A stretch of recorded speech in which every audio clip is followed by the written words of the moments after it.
నేను చేసేది మంచి పనికి మీరు సపోర్ట్ చేసేలాగా ఉండండి, కాస్త బాధ పెట్టించేలాగా చేయకోకుండా దయచేసి ఇంకో ఇళ్ళకి ఇలా పడుకున్నారండి వాళ్ళు వచ్చేసి. టాబ్లెట్లు వేసేసి, ఎందుకంటే మధ్యాహ్నం ఏమో అది సింగిల్ టాబ్లెట్ ఒకటి ఉంటే అది వేసేసాను.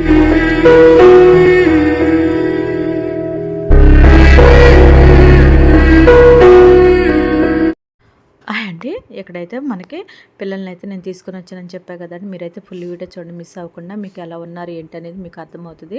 ఇక్కడైతే ఆ నైట్ టైం అండి వాళ్ళకి పెడితే, నేను నైట్ అయితే అసలు తింట్లో వాళ్ళు వచ్చేసి మళ్ళీ తెల్లారి గట్లు వేసి పెట్టానండి. తెల్లారిన తర్వాత ఇంకేదో నంచుతుంది కానీ తినట్లేదు, పాలు పెట్టినా కూడా తినట్లేదు.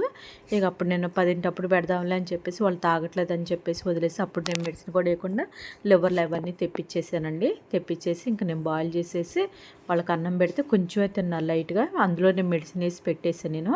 ఆ నొప్పుల టాబ్లెట్లు ఇంకా వేరే మెడిసిన్ అవి ఇచ్చారు కదా, అవి కలిపి నేను పెట్టిన తర్వాతే కాస్త ఆ టాబ్లెట్లు పడిన తర్వాత మళ్ళీ మొత్తుగానే నిద్రపోతూనే ఉన్నారండి పిల్లలు వచ్చేసి. ఇక అలాగే వాళ్ళు పడుకుని పోయారు. ఇక్కడ వీళ్ళు కూడా బ్రౌన్ అమ్మోళ్ళు కూడా ఉరుకులు పెట్టమని చెప్పేసి ఆల్రెడీ వాళ్ళు పెట్టాను నేను. లివర్తోనైనా సరే వీళ్ళకి పెడుతున్నా కదా పోటీ అంతే. ఆ బుడ్డమ్మకేమో నచ్చట్లేదు వీళ్ళు వస్తుంటే, అలాగ గోల జరిపోయిందండి.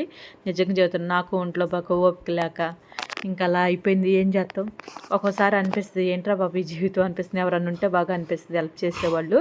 అందుకని ఇంట్లో 3-4 ఉంటే బాగా అనిపించింది నాకైతే. ఆ రోజు ఎందుకు అలా అనిపించింది, నాకు జ్వరంలో ఉన్నా కదా అందుకనే. ఇక మళ్ళీ ఇక్కడ బుడ్డమ్మడికి వచ్చేసి ఇది వచ్చేసి 4 పెట్టానండి. సాయంత్రం వచ్చేసి మధ్యాహ్నం పెట్టింది వేరు, సాయంత్రం మళ్ళీ కలిపి పెట్టేసి టాబ్లెట్లు వేసేసి, ఎందుకంటే మధ్యాహ్నం ఏమో అది సింగిల్ టాబ్లెట్ ఒకటి ఉంటే అది వేసేసాను నేను వాళ్ళకి వచ్చేసి. ఇక ప్రశాంతంగా నిద్రపోయారండి తిన్న తర్వాత. సాయంత్రం పూట వీళ్ళు వచ్చేసి ఇది 2వ రోజు నైట్ ఈ వీడియో వచ్చేసి బొడ్డమ్మోళ్ళు చక్కగా ఇంకో ఇళ్ళకి ఎలా పడుకున్నారండి. వాళ్ళు వచ్చేసి చక్కగా తిని ఆ టాబ్లెట్లు వేసుకున్నారు కదా, ప్రశాంతంగా పడుకున్నారు. కుట్లు కూడా బాగానే ఉన్నాయండి, ఇబ్బంది లేదు. నీట్గా అసలు మానిపోయింది. నాకు 2వ రోజుకి కొంచెం పచ్చి ఉన్నాయి అంతే. 3వ రోజుకి అయితే పర్లేదు. అంటే వాళ్ళకి నొప్పులు ఉంటానే ఉంటాయి కానీ మన పైకి మట్టికి కనిపించట్లేదు. అవి కుట్లన్నీ మానిపోయినట్టుగా, అది లోపల కుట్లు కదా అందుకని. నేను ఇంతకుముందు 9 వేరే పప్పీస్ నేను గవర్నమెంట్ దానికి కూడా పంపించా కదా నేను. వాళ్ళకి ఇంత పెద్దగా కుట్లేసి సరిగ్గా మానక వాళ్ళకి తీసుకొచ్చి మెడిసిన్ వేయటం అన్నీ చేసి నేను చాలా ఇబ్బందులు పడ్డా.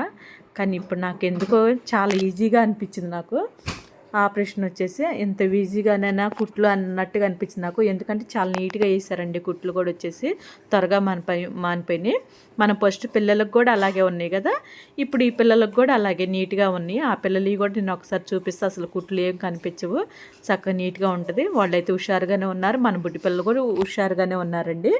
ఎటువంటి ఇబ్బంది లేదు. మీరు అనుకోవచ్చు 3 రోజులకి ఎందుకు పంపించారని. దయచేసి మళ్ళీ నా మెసేజ్లు చేయమాకండి, ఎందుకంటే ఇది నా సొంత ఇల్లు కాదండి. 3 రోజులు నా కాడ ఉంచుకున్నా సరే, నేను 3వ రోజు నైట్ వదిలినా సరే వాళ్ళని అలా వదిలేదు నేను. నాకు తెలుసండి, నా పని మానుకునే సరే నేను వాళ్ళ కోసం నేను 2 పూటలు నేను తిరిగి నేను అన్నం పెట్టి టాబ్లెట్లు వేస్తానండి. నాకు తెలుసు ఆ విషయం. అందుకని నాకు ఎటువంటి ఇబ్బంది లేకుండా నేను వెళ్ళి తిరిగేదాన్ని కాబట్టి ఆ ప్లేస్లో కూడా బాగానే ఉంటుంది కాబట్టి నాకు ఇబ్బంది లేదండి.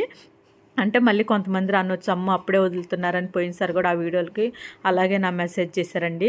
నేను చేసేది మంచి పనికి మీరు సపోర్ట్ చేసేలాగా ఉండండి, కాస్త బాధ పెట్టించేలాగా చేయకోకుండా దయచేసి అర్థం చేసుకోండి. ఎందుకంటే నేను తీసుకోలేను.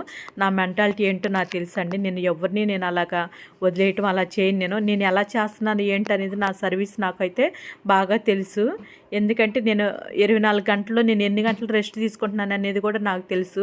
నేను ఎలా రోడ్లు పట్టుకొని తిరుగుతున్నాను, ఎవరు ఏదన్నా కూడా పట్టించుకోకుండా నేను ఎలా బతుకుతున్నానో కూడా నాకు అన్నీ తెలుసండి. నేను చాలా అంటే చాలా బాధల్లో ఉన్నా. దయచేసి ఈ వీడియోకి మళ్ళీ నాకు మెసేజ్ చేయమాకండి.